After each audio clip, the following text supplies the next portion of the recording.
നിങ്ങൾ ഹ ഹ ഹ ഹ ഹ ഹ എന്ന് ചിരിച്ചുകൊണ്ടാണ് തുടങ്ങിയത്.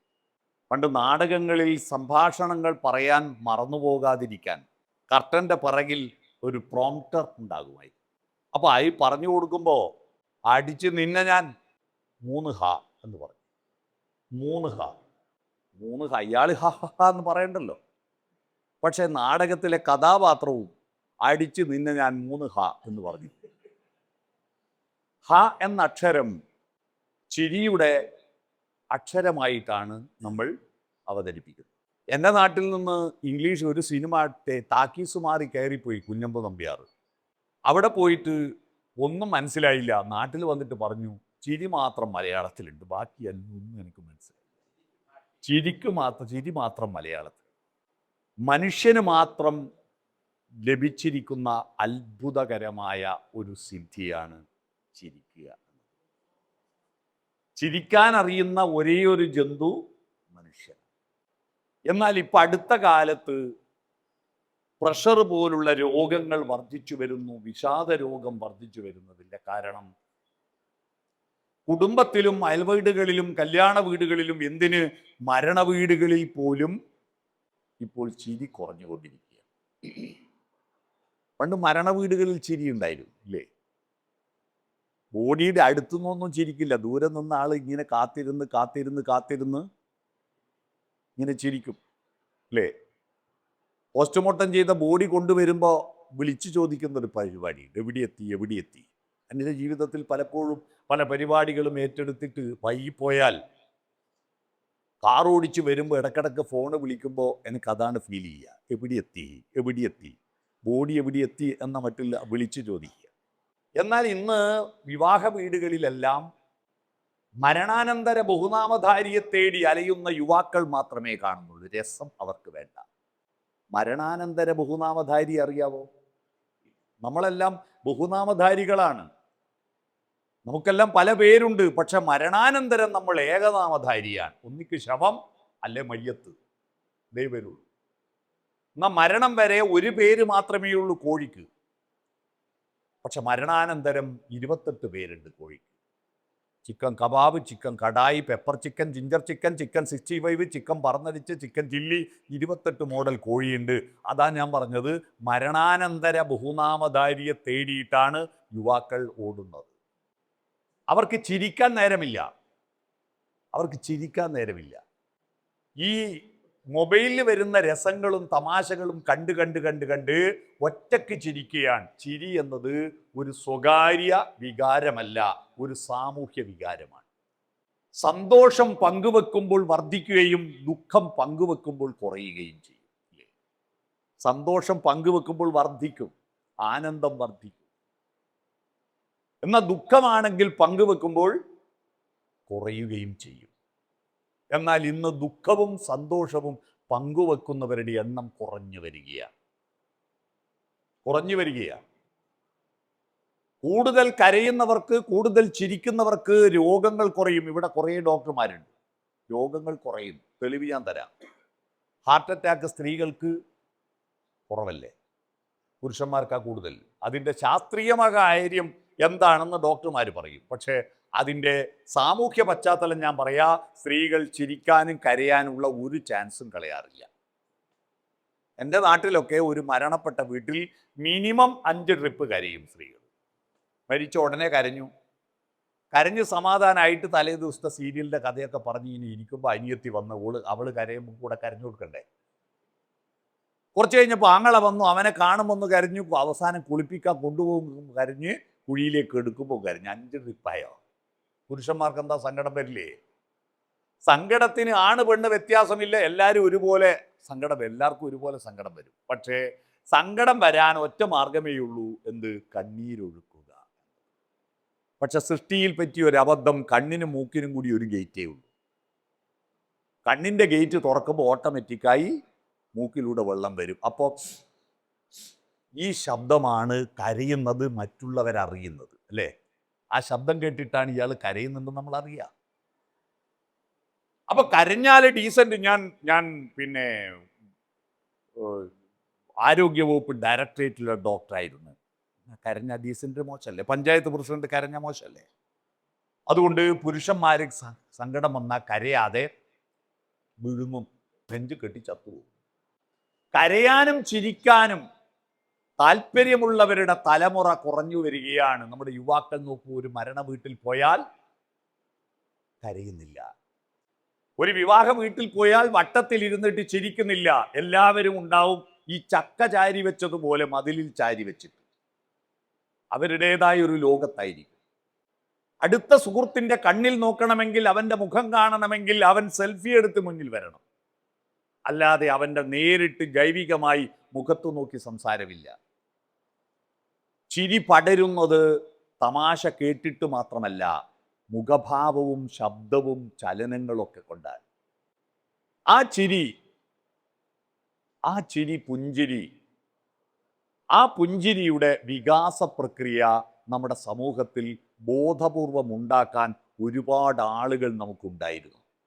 സാഹിത്യകാരന്മാരുണ്ടായിരുന്നു, രാഷ്ട്രീയക്കാരുണ്ടായിരുന്നു, സിനിമാ നടന്മാരും ഉണ്ടായിരുന്നു. ഇപ്പൊ അത്തരത്തിലുള്ള വംശം കുറ്റിനാശം വന്നുകൊണ്ടിരിക്കുകയാണ്. ചില രാഷ്ട്രീയ നേതാക്കളുടെ ചിരിപ്പിക്കുന്ന, പണ്ടത്തെ ആളുകൾ തമാശ പറഞ്ഞു ചിരിപ്പിക്കും, ഇപ്പോഴത്തെ ചില രാഷ്ട്രീയ നേതാക്കൾ അവരുടെ ചില കളി കണ്ടിട്ട് നമ്മൾ ചിരിക്കുമെന്നല്ലാതെ അത് തമാശയാണെന്ന് അവർക്കറിയുന്നില്ല. ആളുകൾ ദൂരെ നിന്ന് ചിരിക്കും, അവരുടെ അവസ്ഥ കണ്ടിട്ട് ചിരിക്കുകയാണ് എന്നല്ലാതെ പരിഹാസ ചിരിയാണ്, ആനന്ദിച്ച ചിരിയല്ല ഇപ്പൊ രാഷ്ട്രീയ നേതാക്കൾ.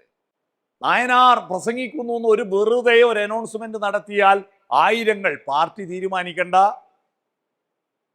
വാഹനമേൽപ്പിക്കണ്ട, കസേര പോലും വേണ്ട, നിലത്ത് വന്നിരുന്ന് കേൾക്കുമായിരുന്നതിൻ്റെ കാരണം നായനാർ പ്രസംഗിക്കുമ്പോൾ ഇടയ്ക്ക് ചിരിപ്പിക്കുമായിരുന്നു അല്ലേ. ആരാടോ അന്ന് ഒളിവ് പോയ ഞാനും രാഘവനും, എന്നിട്ട് പോലീസ് വന്നിട്ടോ നമ്മൾ രണ്ടാളും പാഞ്ഞിട്ടോ പുഴയെ തുള്ളിയിട്ടോ എൻ്റെ ബൂട്ട്സ് ചളി താണുപോയി, ആരാ വലിച്ചു കയറ്റിയേ? രാഘവേ. ഇപ്പോ രാഘവൻ നമ്മളൊന്നിച്ചില്ല. നായനാർ ഒരു പ്രസംഗ പണ്ട് എം വി രാഘവ പാർട്ടി പൊട്ടത്. ആ ചോദ്യോത്തര ശൈലിയിലുള്ള ചിരി, അങ്ങനെ ചിരിപ്പിക്കുന്ന രസകരമായ തമാശകൾ പറയുന്ന രാഷ്ട്രീയ നേതാക്കളുണ്ടായി. ജഗതിയുടെ അഭാവത്തെ പറ്റിയാണ് ഡോക്ടർ സുരേഷ് കുമാറുമായിട്ട് ഞങ്ങൾ വരുമ്പോൾ സംസാരിച്ചു കൊണ്ടിരുന്നത്. ജഗതി ശ്രീകുമാറിന്റെ അഭാവം കേരളത്തിലെ സമൂഹത്തിൽ ഉണ്ടാക്കിയിരിക്കുന്ന ആഘാതം ചെറുതല്ല. സിനിമാ മേഖലയിലല്ല നഷ്ടം, കേരളത്തിലെ മനുഷ്യർക്കാണ് വലിയ നഷ്ടം. അതിന് പകരക്കാരനായി വരാൻ പറ്റിയൊരാൾ സലീം കുമാറില്ല എന്നല്ല, അതുപോലുള്ള നടന്മാരൊക്കെ വന്നിട്ടുണ്ടെങ്കിലും ജഗതിയുടെ ആ ചലനവും ആ ഭാഷയും അതൊക്കെ ഒരു വലിയ അത്ഭുതം തന്നെയായിരുന്നു സിനിമാ മേഖലയിലെ. വേളൂർ കൃഷ്ണൻകുട്ടിയെ പോലുള്ള ആളുകൾ, വേളൂർ കൃഷ്ണൻകുട്ടി, ഞാൻ ആദ്യം അദ്ദേഹത്തിൻ്റെ കഥ വായിച്ചത് ഞാനും പാൻസിലായി എന്ന കഥയാണ്. ഞാനും പാൻസിലായി, ആദ്യമായിട്ട് പാൻറ് ഉടുത്തിട്ടുള്ള അനുഭവം. ആ പാൻറ് ഇടാൻ വേണ്ടിയിട്ട് ഈ കവുങ്ങിൻ്റെ അടക്കയില്ലേ, അടക്ക പൊളിക്കുമ്പോൾ താഴത്ത് വീണ ചെതറിപ്പോകാതിരിക്കാൻ വേണ്ടിയിട്ട് അടക്ക പാട്ടമെടുത്ത ആള് ഒരു ചണത്തിൻ്റെ ചാക്ക് പിടിച്ചു. ഈ ചാക്ക് പിടിക്കുന്നത് പോലെ ഭാര്യയോട് താഴെ പിടിച്ചു നിൽക്കാൻ പറഞ്ഞ് ഞാൻ കട്ടിലിൻ്റെ മേലെ കയറിയിട്ട് അതിനകത്തേക്ക് ചാടി. അളവെടുക്കാതെ തുന്നിയത് കൊണ്ട് നല്ല ടൈറ്റായ പാൻറ് ഇട്ടു. അന്നത്തെ ആ ബെൽബോട്ടം പാൻറ് എരുമച്ചാണകത്തിലൂടെയും ചളിയിലൂടെയും ദളസവും വളസവും എന്ന് വെലിഞ്ഞുകൊണ്ട് ആ പാൻറ് എടുത്ത് ഞാൻ നടന്നു. കാല് കൂട്ടി മുറുകിയിട്ട് പരസ്പരം പൊട്ടിയിട്ട്, തോല് പൊട്ടിയിട്ട്, തുപ്പല് തൊട്ട് പുരട്ടാൻ പോലും പറ്റാതെ എൻ്റെ തുടകൾ എരിഞ്ഞമർന്നു. ഞാൻ നേരെ ക്ലാസ്സിൽ കയറി ചെന്നു. എൻ്റെ പാൻറ് കണ്ടിട്ട് കുട്ടികളെല്ലാം ഒരുമിച്ച് ചിരിക്കാൻ തുടങ്ങി. അപ്പോൾ ഞാൻ കുറച്ചുകൂടി സുന്ദരമായിട്ട് ഗമയിൽ നിൽക്കുമ്പോഴാണ് ഒരു കുട്ടി എന്നോട് സ്വകാര്യം വന്നിട്ട് പറഞ്ഞത്, സാർ സിബ് ഇട്ടിട്ടില്ല. ആ സിബ് ഇട്ടിരുന്നു സത്യത്തിൽ, പക്ഷേ ടൈറ്റായിരുന്നത് കൊണ്ട് സിബ് നടുക്ക് നിളയിപ്പോയി. പിന്നെ മേലോട്ടും കയറുന്നില്ല, താഴോട്ടും താഴുന്നില്ല. ഞാൻ നേരെ ലേഡീസ് ടീച്ചർമാരുടെ റൂമിലേക്കാണ് ഓടിയത്. അവിടുത്തെ ടീച്ചർമാർ ഒരു പിന്ന് തരുമോ എന്ന് ചോദിച്ചുകൊണ്ടായിരുന്നു ആ ഓട്ടം. പിന്നുകൊണ്ടെങ്കിലും അതൊന്ന് കൂട്ടി യോജിപ്പിക്കുവാൻ വേണ്ടിയിട്ട് നടത്തിയ പരിശ്രമം. വേളൂർ കൃഷ്ണൻകുട്ടിയുടെ ആദ്യത്തെ കഥ ഞാൻ അതാണ് വായിച്ചത്. ആ കഥയുടെ പേര് ഞാനും പാൻസിലായി എന്ന്. പിന്നെ സുകുമാറിൻ്റെ കഥകൾ, അത്തരത്തിൽ ഒരുപാട് കഥകൾ. പിന്നെ വൈക്കം മുഹമ്മദ് ബഷീർ തമാശയിലൂടെ വലിയ വലിയ കാര്യങ്ങൾ പറഞ്ഞിരുന്ന ഒരാളാണ് വൈക്കം മുഹമ്മദ് ബഷീർ. എൻ്റെ ഉമ്മ ആട്ടിനെ കറന്നുകൊടുക്കുമ്പോൾ ഡുംന്നും പറഞ്ഞിട്ട് തന്നെ പറ്റും. എത്ര മനോഹരമാണ് ന്യൂനോക്തി. ന്യൂനോക്തി എന്ന് പറഞ്ഞുണ്ട് അല്ലേ? ന്യൂനോക്തി എന്ന് പറഞ്ഞാൽ മൂർക്കം പാമ്പ് കടിച്ചിട്ട് ഒരു സുഖമില്ല എന്ന് പറയുന്നത് ന്യൂനോക്തിയുടെ തമാശയാണ്. വൈക്കം മുഹമ്മദ് ബഷീറിന്റെ തമാശകളെല്ലാം ന്യൂനോക്തിയായിരുന്നു. അത്തരത്തിൽ രസകരമായ വളരെ ഗൗരവത്തിൽ നോവൽ എഴുതിയ ആളാണ് CV രാമൻപിള്ള. ക്ലിഷ്ടമായ ഭാഷയാണ്, അതുകൊണ്ടാണ് ആളുകൾ അത് വേണ്ടത്ര വായിക്കാത്തത്. എനിക്ക് രാമായണത്തെക്കാൾ ഇഷ്ടപ്പെട്ട പുസ്തകം രാമരാജ ബഹദൂറാണ്. പക്ഷെ ആ നോവലിൽ അതിമനോഹരമായ തമാശയുണ്ട്. അഴകംപിള്ള എന്ന് പറഞ്ഞൊരു കഥാപാത്രമുണ്ട് രാമരാജ ബഹദൂർ. ഞാൻ ടെൻഷൻ അടിക്കുമ്പോഴൊക്കെ അഴകംപിള്ളയും കോണേരി രായർ കണ്ടീരവരായർ തമ്മിലുള്ള ഒരു മൽപ്പിടുത്ത യുദ്ധമുണ്ട്. ആ യുദ്ധത്തിന്റെ ഭാഗം നിങ്ങളൊന്ന് വായിക്കണം കേട്ടോ. ഈ ചിരി ക്ലബിൽ കോണേരി രായർ കണ്ടീരവരായരും അഴകംപിള്ളയും തമ്മിലുള്ള ഒരു മൽപ്പിടുത്ത യുദ്ധമുണ്ട്. തിരുവിതാംകൂർ രാജ്യത്തെ സകല മല്ലന്മാരെയും അലർത്തിയടിച്ചിട്ട് ഇങ്ങനെ നിൽക്കുമ്പോൾ രാജാവിന്റെ അഭിമാനത്തിന് ക്ഷതമുണ്ടാകുന്നു എന്ന് മനസ്സിലാക്കിയിട്ടാണ് കാട്ടുജാതിക്കാരനായ അഴകംപിള്ള ഓടി വന്നിട്ട് ഇതാ പിടിച്ചുക്കോ എന്ന് പറഞ്ഞിട്ട് ഇങ്ങനെ നിന്നിട്ട് ഇയാളെ പിടിക്കാൻ വേണ്ടിയിട്ട് ആവുന്ന കളിയൊക്കെ കോണേരി രായർ ശ്രമിച്ചിട്ടും ഇയാള് മേലിഞ്ഞുണങ്ങിയ മനുഷ്യനാ, നീർക്കോലി പൊളയും പോലെ പൊളഞ്ഞിട്ട് പിടുത്തം കിട്ടുന്നില്ല. അവസാനം മല്ലയുദ്ധത്തിൽ ഉള്ളൊരു തട്ടിപ്പാണ്, എൻ്റെ അരക്കെട്ട് നീ പിടിച്ചോ എന്ന് പറഞ്ഞിട്ട് സ്വയം നിന്നു കൊടുക്കുക പിടിക്കാൻ. അങ്ങനെ നിന്നു കൊടുത്തിട്ട് ഇയാൾ ചെയ്യുക, അവസാനം അയാളെ പിടിച്ച് മലർത്തിയടിച്ച് ചോര ഛർദ്ദിച്ച് മരിക്കും. അപ്പൊ ഈ അഴകംപിള്ള കോണേരി രായരുടെ അരക്കെട്ട് പിടിക്കാൻ വേണ്ടി പോകുമ്പോൾ എല്ലാവരും വിളിച്ചു പറഞ്ഞു പിടിക്കല്ലേ പിടിക്കല്ലേ, ഇപ്പം മരിക്കും. പക്ഷെ ഇയാൾ പോയി പിടുത്തമുട്ടിട്ട് തൻ്റെ മെലിഞ്ഞ കൈകൾ ഇദ്ദേഹത്തിൻ്റെ വയറ്റിലൂടെ വാരിയലിൻ്റെ ഉള്ളിലൂടെ കയറ്റിയിട്ട് ഹൃദയവും കരളും ഒക്കെ ഞെക്കിപ്പിടിച്ചിട്ട് കോണേരി രായരെ മലർത്തിയടിക്കുന്ന ഒരു രംഗമുണ്ട്. ആ രംഗം കഴിയുമ്പോഴേക്ക് ആ സദസ്സിലുള്ള ആളുകളെല്ലാം ആർത്തട്ടഹസിച്ച് ചിരിക്കുമ്പോൾ വായനക്കാരായ നമ്മൾ പോലും ചിരിച്ചു പോകും. അങ്ങനെയൊരു തമാശ അവതരണം CV രാമൻപിള്ളയുടെ ധർമ്മരാജയിലുമുണ്ട്. കൊടന്ത കൊച്ചാശാൻ എന്ന് പറയുന്ന ഒരു ആശാനുണ്ട്, കൊടന്ത കൊച്ചാശാൻ. പവതിക്കൊച്ചി എന്ന് പറയുന്ന ഒരു കഥാപാത്രമുണ്ട്. ഇത്രയും ക്ലിഷ്ടമായിരിക്കുന്ന നോവലിൽ പവതിക്കൊച്ചിയും കൊടന്ത കൊച്ചാശാനും അഴകൻ പിള്ളയെയും ഒക്കെ അവതരിപ്പിച്ച CV രാമൻപിള്ള ഹാസ്യത്തിന് എത്രത്തോളം മനുഷ്യജീവിതത്തിൽ പങ്കാളിത്തവും പ്രാധാന്യമുണ്ട് എന്ന് മനസ്സിലാക്കി. അതുകൊണ്ട് ഹാസ്യം ഒരു തമാശക്കളിയല്ല. മനുഷ്യജീവിതത്തിൻ്റെ ഗൗരവതരമായിരിക്കുന്ന ഒരു ഭാഗമാണ് ഹാസ്യം.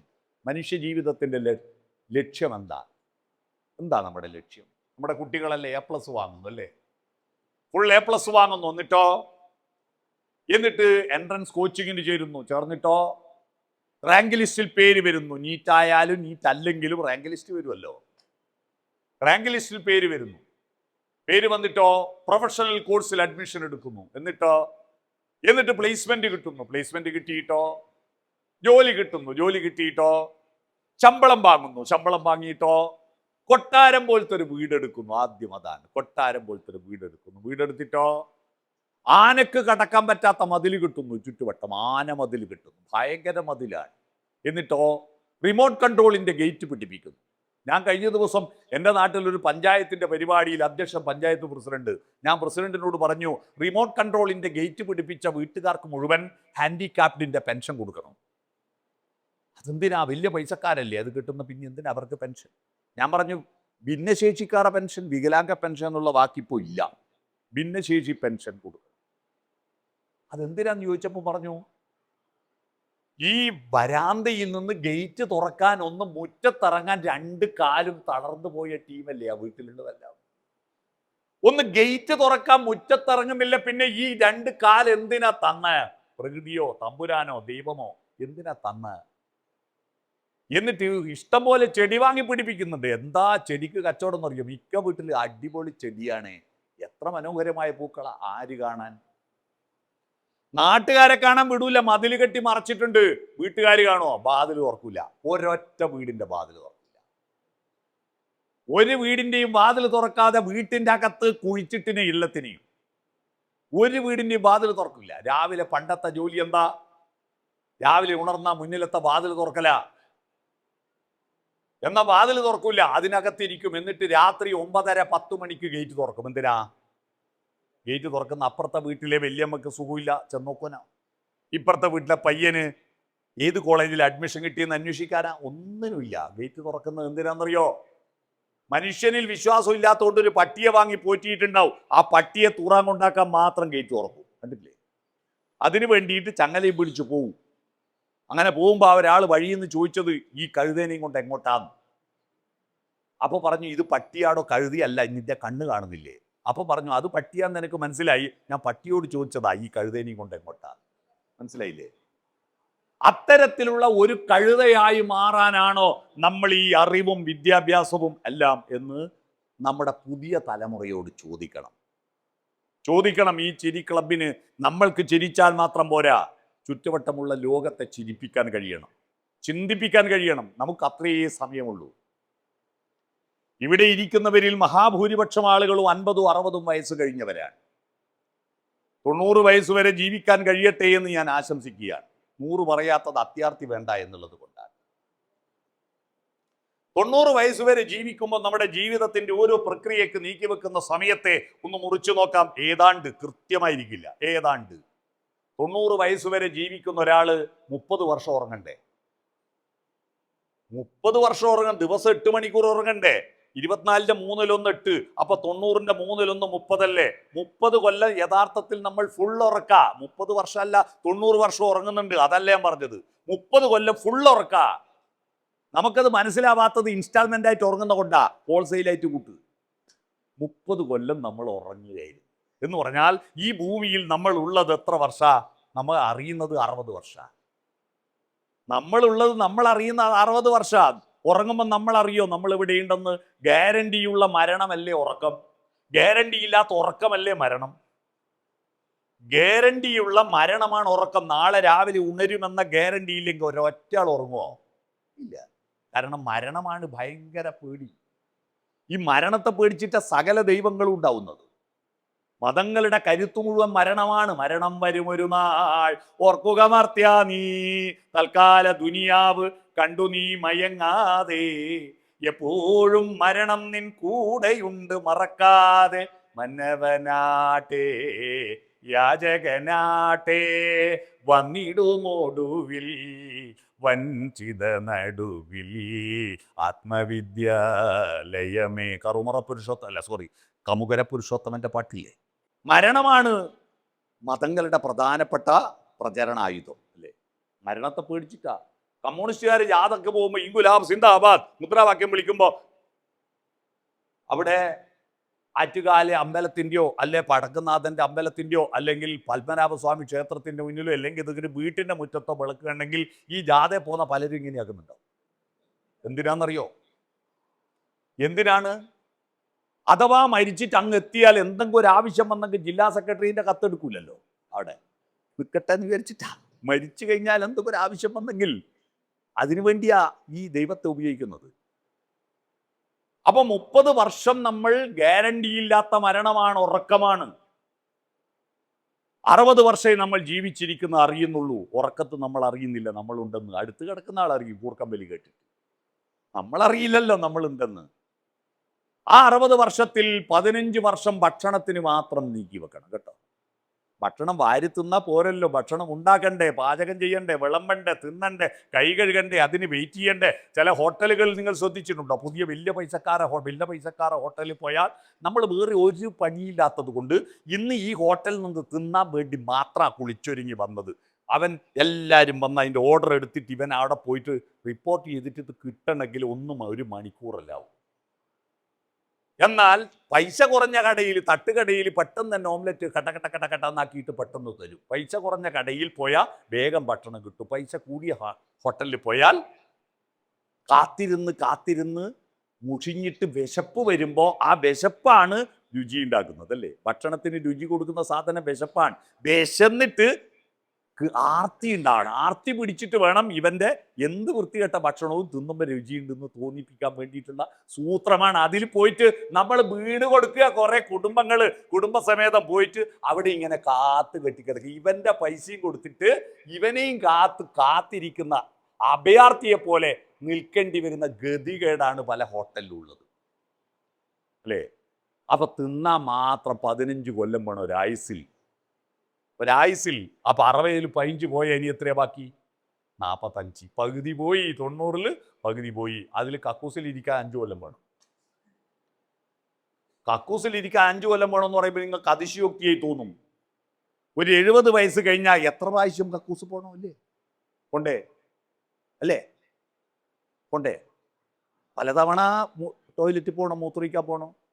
പോസ്ട്രേറ്റിന്റെ അസുഖം ഉണ്ടെങ്കിൽ പിന്നെ പറയും വേണ്ട, അല്ലേ? ഏലിയല്ല പോകുന്നതെന്ന് അറിയില്ല. ഞാൻ ഡോക്ടർ സുരേഷ് സാറിൻ്റെ വീട്ടിൽ പോയി അടുത്ത ടോയ്ലറ്റിലെ പൈപ്പിലെ വെള്ളം പോസ്ട്രേറ്റ് രോഗം വന്ന ആളെ മൂത്രം പോലെ 2-3 ബൈക്കാ പോകുന്നത്. 2-3 ബൈക്കാ പോകുന്നത്. അപ്പോ നാടൻ കക്കൂസുള്ള കാലത്ത് പെട്ടെന്ന് എണീറ്റ് പോരും, മുട്ടുമടക്കി ഇരിക്കുകയല്ലേ, മുട്ട് കടഞ്ഞിട്ട് വേഗം എണീറ്റ് പോരും. ഇപ്പോൾ യൂറോപ്യൻ ക്ലോസറ്റ് വന്നപ്പോൾ കസേരയിൽ ഇരിക്കും പോലെ ഇരിക്കുക. എത്ര നേരം ഇരുന്നാലും കുഴപ്പമില്ല, വരുമ്പം വരട്ടെ, അവിടെ ഇരിക്കും. ചെറുപ്പക്കാർ മൊബൈൽ ഫോണും എടുത്തിട്ടാണ് ടോയ്ലറ്റ് കയറുന്നത്. അവിടുന്ന് പലതും ഡൗൺലോഡിങ്, മേലെ നിന്നും ഡൗൺലോഡിങ്, താഴെ നിന്നും ഡൗൺലോഡിങ്, രണ്ടും ഒന്നിച്ച് നടക്കും, അല്ലേ? അതാണ് 5 കൊല്ലം അതിന് വേണം ടോയ്ലറ്റിന്. ഇനി 40 കൊല്ലം ബാക്കി. അതിലൊരു 7 കൊല്ലം നമ്മൾ വെറുതെ ഉറങ്ങാനല്ലാതെ വെറുതെ കിടക്കും. ജനിച്ചിട്ട് ആദ്യത്തെ 2 കൊല്ലം കിടപ്പായിരുന്നില്ലേ? കുട്ടിയായിരിക്കുമ്പോൾ കിടപ്പല്ലേ? പിന്നെയോ 70 കഴിഞ്ഞാൽ അധികവും കിടപ്പാ. ഇനി ആരോഗ്യമുള്ള സമയത്ത് ചാൻസ് കിട്ടുമ്പോഴെല്ലാം കിടക്കും, അല്ലേ? പിന്നെ അസുഖം വന്നാൽ, പനി വന്നാൽ, തലവേദന വന്നാൽ എല്ലാം കിടക്കും. 7 കൊല്ലം കിടന്നിട്ട് പോയി. 30 7 പോയാൽ 40 7 പോയാൽ ഇനി 33 ബാക്കി. ഈ 3 കൊല്ലം നിസ്കരിക്കണം, തൊഴണം, അമ്പലത്തിൽ പോകണം, പ്രാർത്ഥിക്കണം, അതിന് വേണ്ടി മാത്രം 2-3 കൊല്ലമായിരിക്കും ചിലവഴിച്ചു. ഇനി 30 കൊല്ലം ബാക്കി. 30 പോരല്ലോ, ഇനിയും വേണ്ടില്ലേ പണി? കുളിക്കണ്ടേ, പല്ല് തേക്കണ്ടേ, പൗഡർ ഇടണ്ടേ, പൊട്ടു തൊടണ്ടേ, മീശ കട്ട് ചെയ്യണ്ടേ, ഷേവ് ചെയ്യണ്ടേ, പുരികം പൊരിക്കണ്ടേ, വരച്ചുണ്ടാക്കണ്ടേ, സാരി ഉടുക്കണ്ടേ, സാരീൻ്റെ മുന്താണിക്ക് പിന്നു കുത്തണ്ടേ. പല സ്ത്രീകളും എവിടെയെങ്കിലും പുറപ്പെടുമ്പോൾ ലേറ്റ് ആവുന്നതിൻ്റെ കാരണം ഈ മുന്താണിക്ക് പിന്നു കുത്തുമ്പോൾ ഒറ്റ കൈ കൊണ്ടല്ലേ കുത്താൻ പറ്റൂ. കുത്തിയിട്ടുണ്ട്, കണ്ണാടിൻ്റെ മുമ്പിൽ ഒരു നോട്ടം നോക്കുമ്പോഴാണ് ചുളിഞ്ഞിട്ടുണ്ടെന്ന് മനസ്സിലാവുക. മാറ്റിക്കുത്തിയിട്ടാണ്. അതുകൊണ്ട് എൻ്റെ ഭാര്യ എപ്പോഴും വൈകുന്നതിൻ്റെ കാരണം ഞാൻ കണ്ടുപിടിച്ചു. അതുകൊണ്ട് ഇപ്പം ഞാൻ പറഞ്ഞു, ആ പണി ഞാൻ എടുത്തോളാം, ഇപ്പം എൻ്റെ ജോലിയാണ് മുന്താണിക്ക് പിന്നു കുത്തി കൊടുക്കുക. 5 കൊല്ലം അവനവനെ മേക്കപ്പ് ചെയ്യാൻ വേണം. ഇനി എത്രയാ ബാക്കി? 25 കൊല്ലമാണ് നമ്മുടെ മനുഷ്യനാവാൻ നമ്മുടെ കയ്യിൽ അത്രയേ ഉള്ളൂ. ആ 25 വർഷം മസിലും പിടിച്ചിട്ട് ചിരിക്കാതെ, പാട്ടുപാടാതെ, മറ്റുള്ളവരെ സ്നേഹിക്കാതെ, മറ്റുള്ളവരുടെ ചിരി കാണാതെ, നമ്മളിങ്ങനെ ഉണ്ണുക, ഉറങ്ങുക, ഉണ്ണിയുണ്ടാക്കുക, വിസർജിക്കുക, ഈ 4 പണിയെടുത്തിട്ട് പിന്നെ മനുഷ്യനാവണം. മനുഷ്യനല്ലേ നമ്മൾ? റേഷൻ കാർഡ് പേര് വേണ്ടേ? നമ്മുടെ ശരീരത്തിന്റെ സൗന്ദര്യം കൊണ്ടല്ലല്ലോ നമ്മൾ മനുഷ്യരായത്. സൗന്ദര്യം കൊണ്ട് പക്ഷിമൃഗാദികൾ എത്ര സുന്ദരന്മാരാണ്. ഒരാനയുടെ മുൻഭാഗവും സൈഡ് നോക്കിയാലും പിന്നും നോക്കിയാലും സുന്ദരല്ലേ? അതുകൊണ്ട് ആന എവിടുന്ന് കണ്ടാലും നമ്മൾ നോക്കി നിൽക്കും. ഒരു കടുവയെ നോക്കൂ, എന്തൊരു സുന്ദരനാ. ഒരു പക്ഷിയെ നോക്കൂ, ഒരു മീൻകള്ളത്തി പക്ഷിയെ നോക്കൂ, ഒരു മരംകൊത്തി പക്ഷിയെ നോക്കൂ, എന്തൊരു സ്റ്റൈലാണത്. ഏത് ഭാഗത്തുനിന്നും സുന്ദരമാണ്. എന്താ മനുഷ്യന്റെ മുൻഭാഗം മാത്രമാണ് സുന്ദരം, പിൻഭാഗം ഒരു രസമില്ലാത്ത. അതായത് ആരെങ്കിലും പിൻഭാഗം സെൽഫി എടുക്കുമോ? മുൻഭാഗേ സെൽഫി എടുക്കൂ, പിൻഭാഗം ഒരു രസമില്ല മനുഷ്യന്റെ. സൈഡിലും പിന്നിലും രസമില്ല, മുൻഭാഗത്രേ രസമുള്ളൂ. അതുകൊണ്ടാണ് സ്ത്രീകൾ പൂവ് പിന്നിൽ വെക്കുന്നത്. പിൻഭാഗം സുന്ദരമല്ലാത്തത് കൊണ്ട് ആ ഭാഗം നോക്കണ്ട, ഇവിടെ നോക്കിയാൽ മതി. പൂക്കളെ ഏറ്റവും കൂടുതൽ ഇഷ്ടപ്പെടുന്നത് പുരുഷന്മാരോ സ്ത്രീകളാണോ? നമ്മുടെ ധാരണ സ്ത്രീകളാണ് പൂവിനെ ഇഷ്ടപ്പെടുന്നതെന്നല്ല. അല്ല, പുരുഷന്മാരാ പൂവിനെ. സ്ത്രീകൾക്ക് പൂവ് കാണണ്ട, അവര് മുന്നിൽ വെക്കൂല, പിന്നിൽ വെക്കൂ. പുരുഷന്മാരെ കാണിക്കാനാ. എന്നാൽ പൂവ് വെക്കുന്ന 2 ആളേ ഉള്ളൂ. അവർ 2 പേരും പൂവ് മുന്നിലാ വെച്ചത്. ഒന്ന് ജവഹർലാൽ നെഹ്റു, ഒന്ന് കടന്നപ്പള്ളി രാമേന്ദ്രൻ. അവർ മുന്നിലാ പൂവ് വെക്കുക. മനസ്സിലായോ? അപ്പൊ പൂവിനെ കൂടുതൽ ഇഷ്ടം സ്ത്രീകളെക്കാൾ പുരുഷന്മാർക്കാ. അപ്പൊ മനുഷ്യന്റെ മുൻഭാഗം മാത്രം സുന്ദരം, അതും വസ്ത്രം ധരിക്കുന്നത് കൊണ്ട്, മുടി മുറിക്കുന്നത് കൊണ്ട്, മീശ കട്ടി കൊണ്ട്, ഷെയ്വ് ചെയ്യുന്നത് കൊണ്ട്, കുളിക്കുന്നത് കൊണ്ടാ. ഇതൊന്നും ഇല്ലെങ്കിൽ നിങ്ങൾ ആലോചിച്ചോക്കട്ടെ, പക്ഷിമൃഗാദികൾ ഒന്നും ഉടുക്കാണ്ടും ഒരു വൃത്തികേടും തോന്നില്ലല്ലോ. എന്നാൽ ഇവിടെ ഇരിക്കുന്ന ഇപ്പോഴൊരു 10-50 പേര് ഇവിടെയുണ്ട്. ഇവരെല്ലാവരും നിങ്ങളൊന്ന് സങ്കല്പിച്ച് നോക്കിയാട്ടെ, ഒന്നും ഉടുക്കാണ്ട വന്നെങ്കിൽ എന്തൊരു വൃത്തികേടായിരിക്കും. അയ്യോ, എന്തൊരു വൃത്തികേടായിരിക്കും. നിങ്ങൾ ആലോചിച്ച് നോക്കട്ടായിരിക്കും. ഉത്തരേന്ത്യയിലെ കുംഭമേളയിലെ സ്വാമിമാർ നടക്കുന്ന കാണുമ്പോൾ നമ്മുടെ ശ്രീകുമാരൻ തമ്പിയുടെ പാട്ടാണ് ഓർമ്മ വരിക. ശ്രീകുമാരൻ തമ്പിയുടെ പാട്ടുണ്ട്, സുഖമൊരു ബിന്ദു ദുഃഖമൊരു ബിന്ദു, ബിന്ദുവിൽ നിന്നും ബിന്ദുവിലേക്കൊരു പെൻഡുലമാടുന്നു. ഇതാണ് എനിക്ക് ഓർമ്മ വരിക. ഉടുക്കാത്ത സ്വാമിമാർ നടക്കുന്നു. മനസ്സിലായോ? നമ്മൾ ഉടുക്കുന്നത് കൊണ്ട്, കുളിക്കുന്നത് കൊണ്ട്, പല്ല് തേക്കുന്നത് കൊണ്ട്, പൗഡർ ഇടുന്നത് കൊണ്ട്, വസ്ത്രം ധരിക്കുന്നത് കൊണ്ടാ സുന്ദരനായത്. അതുകൊണ്ട് മനുഷ്യൻ സുന്ദരനായതും സുന്ദരിയായതും ശരീരം കൊണ്ടല്ലല്ലോ. ശരീരം കൊണ്ട് മൃഗങ്ങളെയൊക്കെ പോക്കാം നമ്മുടെ ശരീരം, അറിയാവോ? നമ്മുടെ ശരീരം മൃഗങ്ങളെക്കാൾ മോശമാണ്. തെളിവിയാൻ തരാ. മൃഗങ്ങൾ കുളിച്ചിട്ടില്ലെങ്കിൽ മഴ കൊണ്ടാ ജലദോഷം വരുന്നുണ്ടാ? ഇല്ലല്ലോ. നമുക്കൊരു മഴ കൊള്ളുമ്പോഴേക്ക് തണുപ്പ് പിടിച്ചു. അവർ വെറും നിലത്ത് കിടന്നിട്ട് മസിൽ കയറുന്നുണ്ടാ? എല്ലാം നിലത്ത് കിടന്നുറങ്ങുന്നു, ഒരു മസിൽ കയറ്റില്ല. നമ്മൾ കാലല്പം നിലത്തായി പോയിട്ടുണ്ടെങ്കിൽ പുതപ്പ് മൂടാണ്ടിട്ടു എങ്കിൽ മസിൽ കയറ്റും. ആ മൃഗങ്ങൾക്ക് കൊടുക്കുന്ന ഭക്ഷണം എന്താ? നമ്മൾ പശുവിൻ്റെ ചാണകം ഉപയോഗിച്ചിട്ട് പച്ചക്കറി കൃഷി നടത്തും. എന്നിട്ട് വെള്ളരിക്ക പറിച്ചാൽ ഒരു വെള്ളരിക്ക ആരും പശുവിന് കൊടുക്കാറുണ്ടോ? ഇല്ല. അതിൻ്റെ ചാണകം കൊണ്ടല്ലേ ഈ വെള്ളരിക്ക ഉണ്ടായത്. കൊടുക്കും. കെട്ടുപോയാ പശുവിന്. ചോറ് പുളിച്ചാ പശുവിന്, കറി നാറിയാ പശുവിന്, കെട്ടോ നാറിയോ പുളിച്ചോ വേവിക്കാത്തോ വൃത്തികെട്ടോ എല്ലാം പശുവിന്. എന്നിട്ട് പശു തിന്നിട്ട് പുറത്തേക്ക് തരുന്ന ചാണകം വേണം അമ്പലത്തിൽ ശുദ്ധികർമ്മത്തിന്, അല്ലേ?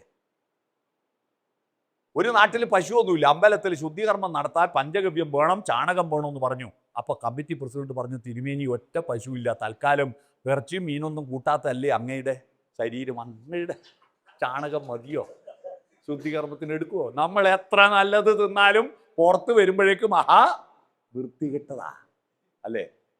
വൃത്തികെട്ടതാ. ശരീരം കൊണ്ട് നമ്മളൊരു മൃഗം തന്നെയാ, ഒരു വ്യത്യാസവും ഇല്ല. മൃഗങ്ങൾക്ക് 4 കാലില്ലേ, നമുക്ക് 2 കാലിലേ ഉള്ളൂ എന്ന് നിങ്ങൾ പറയും. നമുക്ക് 2 കാലിൽ ആരെങ്കിലും കൂടെ ആദ്യം തന്നെ നടന്നോ?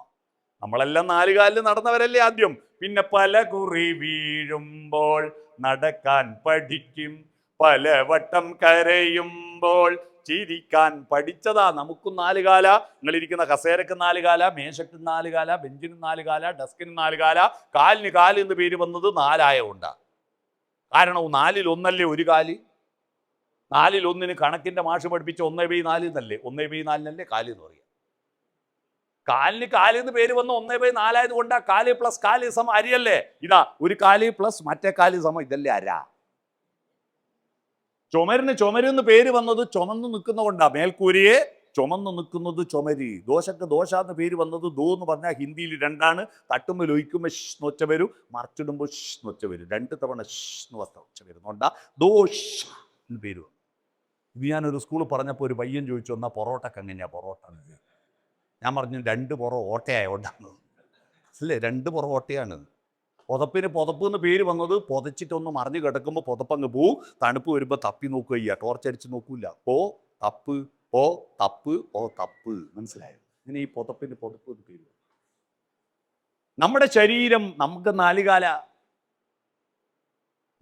നമ്മളും മൃഗവും ശരീരം കൊണ്ടൊന്നാ. എപ്പോഴാ മനുഷ്യനായത്? മനുഷ്യൻ ചുറ്റുവട്ടമുള്ള മഴവില്ലിന് 7 നിറങ്ങൾ ഉണ്ടെന്ന് മനുഷ്യൻ വരുന്നതിന് മുമ്പ് ആരെങ്കിലും കണ്ടെത്തിയിരുന്നു? 7 നിറങ്ങളുണ്ടെന്ന് കണ്ടെത്തിയിട്ട് violet, indigo, blue, green, yellow, orange, red എന്ന് പറയുകയും മാരിവില്ലു പന്തലിട്ട ദൂരചക്രവാളം മാടി മാടി വീളിക്കുന്നതറിഞ്ഞില്ലേ, പഞ്ചശരൻ വളർത്തുന്ന പൈകിളിപ്പെണ്ണേ എന്ന് പാടിയത് നമ്മൾ മാത്ര. പാലമരത്തിന് ഒരു ഞെട്ടിൽ 7 ഇലകൾ ഉണ്ടാന്ന് ആരെ എണ്ണിയേ? നമ്മൾ എണ്ണിയിട്ടല്ലേ. 7 ഇലം പാല പുത്തു പൂമരങ്ങൾ കൂട നിവർത്തൂ വെള്ളിമലയിൽ വേളിമലയിൽ എന്ന് പാടിയത്. മനുഷ്യന് മാത്രമേ ചുറ്റുവട്ടമുള്ളതിൻ്റെ പേരറിയൂ. നായ്ക്കറിയില്ല നായിന്റെ പേര് നായിയാണെന്ന്. താൻ ആനയാണെന്നറിയുന്ന ഒരു ആനയും ലോകത്തില്ല. ഈ ലോകത്ത് സകലതിനും പേരിട്ടത് മനുഷ്യനാണ്. ഭൂമിക്കും ആകാശത്തിനും നക്ഷത്രങ്ങൾക്കും പേരിട്ടത് മനുഷ്യനാണ്. സൂര്യന് പേരിട്ടത് മനുഷ്യനാണ്. ദൈവങ്ങൾക്ക് പേരിട്ടതും മനുഷ്യനാണ്. ദൈവങ്ങൾക്കല്ലേ വർണ്ണിച്ചിട്ട് രൂപമുണ്ടാക്കിയത് മനുഷ്യനല്ലേ?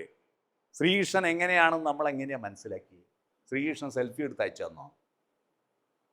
ശ്രീകൃഷ്ണൻ സെൽഫി എടുത്ത് അയച്ചെന്നാണോ?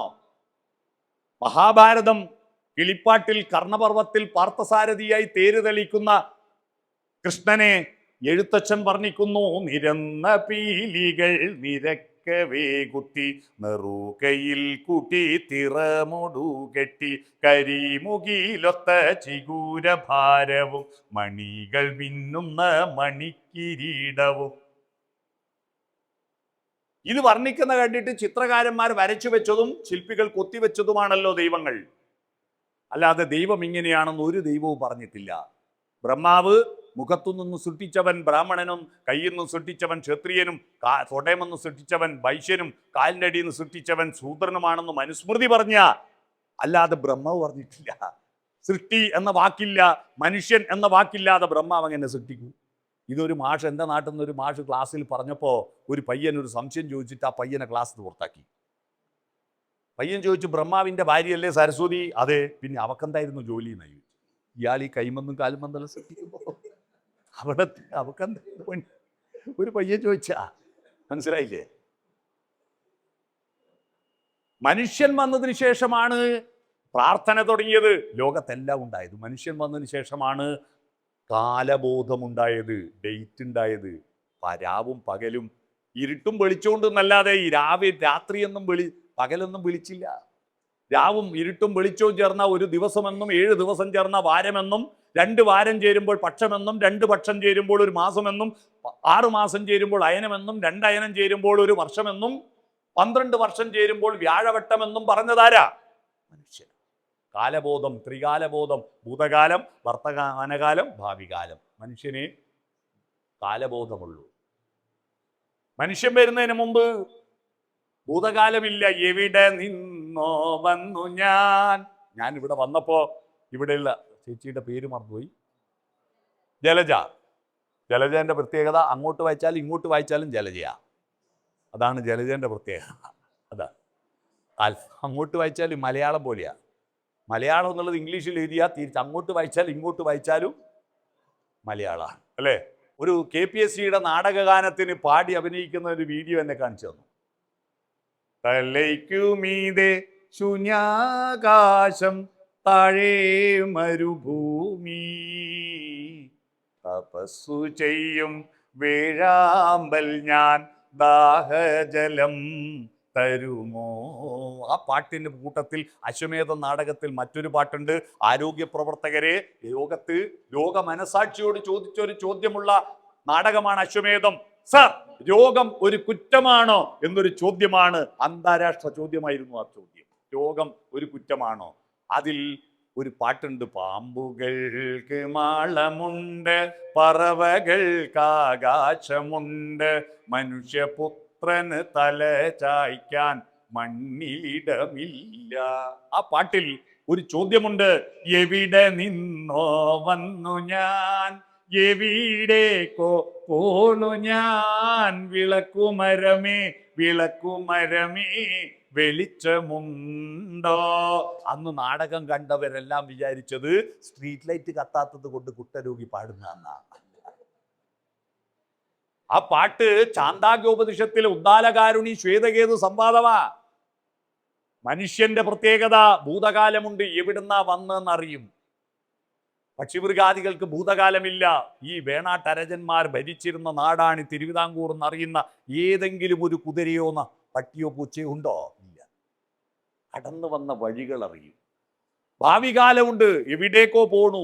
പക്ഷിമൃഗാദികൾക്ക് പ്രസന്റ് കണ്ടിന്യൂസ് ടെൻസേ ഉള്ളൂ, വർത്തമാനകാലമേ ഉള്ളൂ. ഭൂതമില്ല, ഭാവിയില്ല. നമ്മൾ ത്രികാലജ്ഞാനികൾ എന്നെല്ലാം പറയില്ലേ വലിയ സന്യാസിമാരെ? സത്യത്തിൽ എല്ലാ മനുഷ്യരും ത്രികാലജ്ഞാനികളാ. എല്ലാ മനുഷ്യർക്കും ഭൂതകാലമുണ്ട്. അച്ഛനാരാന്നറിയാം, അപ്പൂപ്പനാരാന്നറിയാം, ചരിത്രമറിയാം. ഭാവി കാലമുണ്ട്. അതുകൊണ്ടാണ് സമ്പാദ്യങ്ങൾ സൂക്ഷിച്ചു വെക്കുന്നത്. സൂക്ഷിച്ചു വെക്കാൻ 10ന്റെ കണക്കിൽ സൂക്ഷിച്ചു വെക്കുന്നത് കൊണ്ടാണ് സമ്പത്ത് എന്ന് പറയുന്നത്. 10ന്റെ കണക്കല്ലേ എല്ലാ ഭാഷയിലും. മലയാളത്തിലും പൂജ്യം ഇടുന്നത് 10ാമത്തേലാണ്, ഇംഗ്ലീഷിലും പൂജ്യം ഇടുന്നത് 10ാമത്തേലാണ്, ഹിന്ദിയിലും സംസ്കൃതത്തിലും പൂജ്യം ഇടുന്നത് 10ാമത്തേലാണ്. എന്തുകൊണ്ടാണ് 9ാമത്തേൽ പൂജ്യം ഇടുന്ന ഒരു കണക്കും ലോകത്ത് ഒരു ഭാഷയിലും ഇല്ലാത്തത്? എന്താ ഈ 10ന്റെ പ്രാധാന്യം? ലോകത്തിലെ മനുഷ്യന്മാരെല്ലാം എണ്ണം പഠിച്ച സ്വന്തം വിരലും എണ്ണീറ്റ് എല്ലാവർക്കും 10 വിരലായതുകൊണ്ടായിരിക്കും അല്ലേ? എല്ലാവർക്കും 10 വിരലല്ലേ? കർത്താവ് സൃഷ്ടിച്ച ക്രിസ്ത്യാനിക്കും അള്ളാഹു സൃഷ്ടിച്ച മുസ്ലിമിനും ബ്രഹ്മാവ് സൃഷ്ടിച്ച ഹിന്ദുവിനും 10 വിരലാണ്, 2 കണ്ണാണ്, മൂക്കിന് 2 ദ്വാരമാണ്. ഇതെങ്ങനെ ഒത്തുവന്ന്? ഇതെങ്ങനെ ഒരേ മോഡലായി? പല സ്ഥലത്തുനിന്ന് സൃഷ്ടിക്കുമ്പോൾ ഇതെങ്ങനെ ഒരേ മോഡലായി? മൊത്തം ബ്രഹ്മാവ് നടത്തിയിട്ട് അതിൻ്റെ സോഫ്റ്റ്വെയർ കർത്താവിന് വാട്സപ്പിൽ അയച്ചു കൊടുത്തിട്ട് കർത്താവ് അത് ഡൗൺലോഡ് ചെയ്തിട്ട് ക്രിസ്ത്യാനികളെ സൃഷ്ടിച്ചു. എന്നിട്ട് അത് ഇൻസ്റ്റാഗ്രാം പോസ്റ്റ് ചെയ്ത കണ്ടിട്ട് അള്ളാഹു ഡൗൺലോഡ് ചെയ്തിട്ട് മുസ്ലിങ്ങളെ സൃഷ്ടിച്ചതാണോ? ബ്രഹ്മാവ് സൃഷ്ടിച്ച കൂട്ടത്തിൽ ഒന്ന് മാത്രമേ സരസ്വതി സൃഷ്ടിച്ചിട്ടുള്ളൂ കേട്ടോ. അത് ഇന്ന് സുരേഷ് ഡോക്ടറെ വീട്ടിൽ നിന്ന് എനിക്ക് തന്നു. സുരേഷ് ഡോക്ടറെ വീട്ടിൽ നിന്ന് എനിക്ക് സരസ്വതി സൃഷ്ടിച്ചൊരു സാധനം തന്നു. ബ്രഹ്മാവെല്ലാം സൃഷ്ടിച്ചു കഴിഞ്ഞപ്പോൾ സരസ്വതി പറഞ്ഞു, നിങ്ങളെല്ലാം ഇങ്ങനെ സൃഷ്ടിക്കുമ്പോൾ എനിക്കൊരു പാസ്വേഡ് താ, ഒന്ന് ഞാനും സൃഷ്ടിക്കട്ടെ. അപ്പോൾ ബ്രഹ്മാവ് പറഞ്ഞു, ശരിയാ, ഇവള് എൻ്റെ കൂടെ ഉള്ളതല്ലേ, ആ സൃഷ്ടിയുടെ ഒരു പാസ്വേഡ് കൊടുക്കും. സരസ്വതി നോക്കുമ്പോൾ ബ്രഹ്മാവ് ഉണ്ടാക്കിയ പഴങ്ങളെല്ലാം ഉരുണ്ടിട്ടല്ല നീണ്ടിട്ട് സരസ്വതി നീണ്ടുരുണ്ടൊരു പഴം ഉണ്ടാക്കി. അതിന് ജീവൻ കൊടുത്തു, നല്ല പഴം, സുന്ദരമായ പഴം. എന്നിട്ട് സരസ്വതി ബ്രഹ്മാവിനോട് ചോദിച്ചു, ഭഗവാനെ, ഒരു പഴം ഉണ്ടാക്കാൻ ഞാൻ എത്ര സമയമെടുത്തു എന്നറിയും? നിങ്ങൾ ആയിരക്കണക്കിന് ചക്കയും മാങ്ങയും തേങ്ങയല്ല ഇതെപ്പോഴും ഉണ്ടാക്കുന്നത്.